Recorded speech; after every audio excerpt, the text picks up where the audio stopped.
बहुत समय पहले की बात है। उज्जैनी नाम के शहर में राजा विक्रमादित्य नाम के राजा शासन करते थे।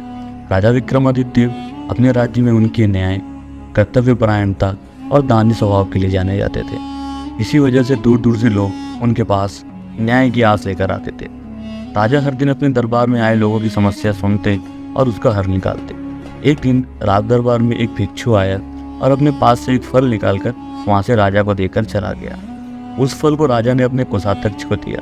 उसके बाद वह भिक्षु हर दिन राजा के दरबार आता और अपने पास से एक फल निकालता, राजा को देता और चुपचाप वहां से चला जाता।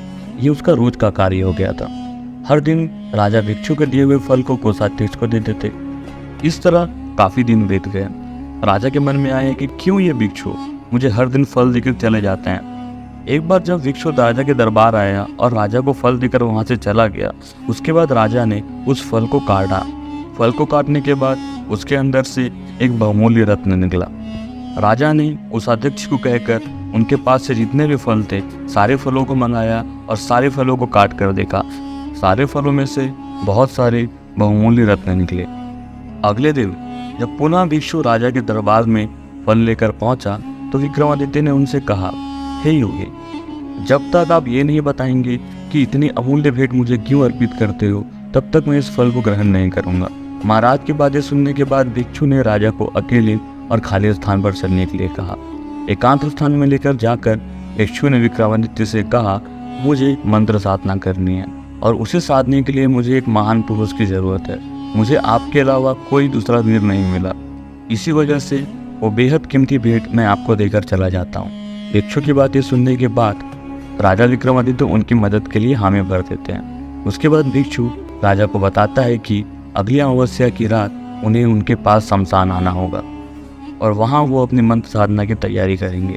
इतना कहकर वो वहाँ से चले जाते हैं। अमावस्या का दिन आते ही विक्रमादित्य को भिक्षु की बातें याद आती हैं और वह भिक्षु के किए गए वादे के अनुसार शमशान पहुँच जाते हैं। राजा को देखकर भिक्षु बहुत खुश होते हैं और कहते हैं कि राजन, आपने अपने वादा निभाया, इस बात की मुझे बहुत खुशी है। अब आप यहाँ से पूर्व की ओर जाएंगे, उस ओर आपको एक महाशमशान मिलेगा जहाँ पर एक विशाल शीशम का पेड़ होगा। उस पेड़ पर एक मुर्दा लटका होगा। उस मुर्दे को आपको मेरे पास लेकर आना है। भिक्षु की बातें सुनकर राजा विक्रमादित्य उस मुर्दे को लेने चले जाते हैं। राजा जब शमशान पहुँचते हैं तो उन्हें एक बड़े शीशम के पेड़ पर रस्सी से एक मुर्दा लटका हुआ दिखाई देता है। विक्रमादित्य अपनी तलवार निकालकर मुर्दे से बंधी रस्सी को काट देते हैं। तभी वह मुर्दा जमीन पर गिर जाता है और बहुत तेज से चीखने की आवाज आती है। राजा दर्द भरी चीख सुनकर सोचते हैं कि नीचे गिरने वाला मुर्दा नहीं बल्कि एक जिंदा व्यक्ति है। कुछ समय बाद वह मुर्दा तेज से हंसने लगता है और उसके बाद फिर से पेड़ पर लटक जाता है। राजा विक्रम को यह समझ आ जाता है कि यह एक मुर्दा नहीं बल्कि एक बेताल है। फिर पुरजोर प्रयासों और कड़ी मेहनत के बाद राजा विक्रम उसे अपने कंधे पर टांग लेते हैं। इसके बाद बेताल विक्रम से बोलता है, विक्रम, तुम्हारे साहस को मैं मान गया। तू बहुत पराक्रमी है और मैं तेरे साथ चलने के लिए तैयार हूँ, लेकिन मुझे एक वचन दे। तो पूरे रास्ते कुछ नहीं बोलेगा और अगर तुमने मेरा वचन तोड़ा तो मैं वापस जाकर पेड़ पर लटक जाऊंगा। विक्रम बेताल की बातें सुनकर सर हिलाने लगता है और मान जाता है।